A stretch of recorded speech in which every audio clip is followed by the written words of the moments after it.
come on to Brad? After all, Errol sat right there in the same room, along with 5 other guests. A person would have to be some kind of idiot to even try to carry on a flirtation with so many witnesses. Or crafty as hell.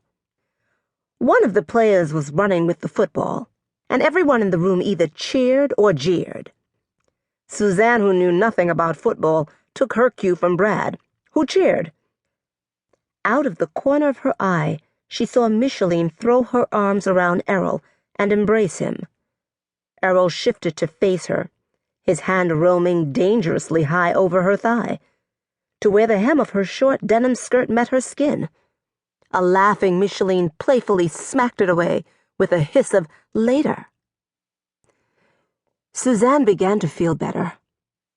Micheline already had a husband who was good-looking, sexy, and successful. She'd probably just wanted to test her French on someone who understood a little of the language. This was Jacksonville, not New York or New Orleans. How many people here spoke French? Even Brad's knowledge of it was limited to a few basic phrases he'd learned for a trip to Paris they took a few years back. Micheline likely knew no more than he did, and as far as the opportunity Brad had to look down Micheline's blouse, she probably just didn't realize it had fallen away from her chest when she bent over. So what if Brad got to peek into her cleavage? It was a natural action. Wouldn't her eyes have lingered if she saw an attractive man pulling off his shirt? Suzanne chided herself for being so paranoid. The last thing she wanted to become was one of those women who felt that every other member of the species was after her man. It probably had to do with the feeling she'd had lately that she couldn't shake. The fear that something wasn't quite right in her marriage. The conversation she and Brad had on the way over here didn't help any. Once again she glanced at the Trents, sitting so companionably in the oversized chair. What an attractive couple they made. Brad had met Errol when they served together at a traveling clinic that passed through Jacksonville as it moved all about the country to provide medical and dental checkups and minimal treatments for a nominal fee to those without insurance. And he recommended Errol for membership in the golf club he belonged to. Suzanne had been surprised to see how young the Trents were.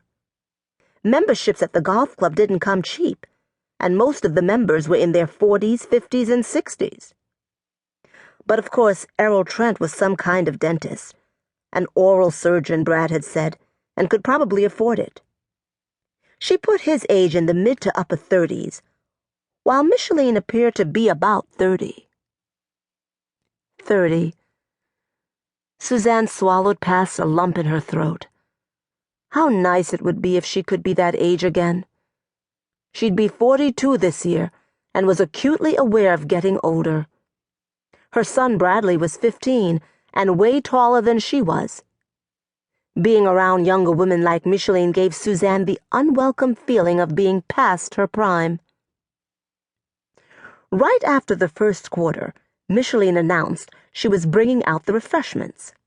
Suzanne quickly offered to help, not so much to be of assistance, but to maybe get a chance to chat privately with her hostess, get a better feel for her personality. She seemed like a fun type. Maybe they could even get to be friends. Suzanne didn't play golf, but she'd go down to the club and wait for Brad to come off the links if she had a friend there she could have dinner with. "Everything's so lovely, Micheline. Did you do this all yourself?"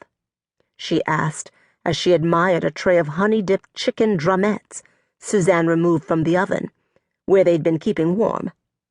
"Sure, it was easy." "I guess it helps that the Super Bowl is on a Sunday, huh? It gives you the whole weekend to prepare." Suzanne watched as Micheline removed a raw vegetable tray from the refrigerator, taking it from her so she could retrieve other foods. "I always liked the idea of having the big game on a Friday night, but I guess that would make preparation difficult for women who aren't stay-at-home moms like me."